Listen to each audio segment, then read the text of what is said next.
చిక్కుడుగాయ ఏపుడు ఇలా ట్రై చేయండి, భలే ఉంటుంది. ఒక స్పూన్ శనగపప్పు వేసి ముందు వేగిన తర్వాత ఒక అర స్పూన్ మిరియాలు, ఒక అర స్పూన్ సోంపు, ఒక అర స్పూన్ జీలకర్ర, ఒక అర స్పూన్ ధనియాలు వేసి 2 ఎండుమిరపకాయలేసి 4 వెల్లుల్లిపాయ రేఖలేసి బాగా వేగిన తర్వాత ప్లేట్‌లోకి తీసేయండి. పౌడర్ కొట్టుకుందాం.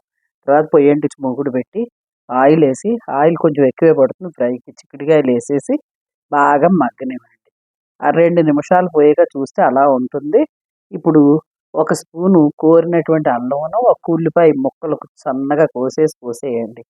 తర్వాత పసుపు, ఉప్పు వేసి మూత పెట్టేయండి.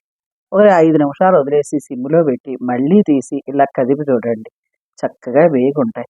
కళ్ళుప్పు కరగడం కోసం ఓ 2 స్పూన్లు వాటర్ పోసి కొంచెంసేపు ఆగనివ్వండి. తర్వాత అంతే ఈ కొట్టినటువంటి మసాలా పొడి 2 స్పూన్లేసేసి దింపి చూడండి. చపాతీకైనా, అన్నానికైనా, దోసకైనా సూపర్ ఉంటుంది.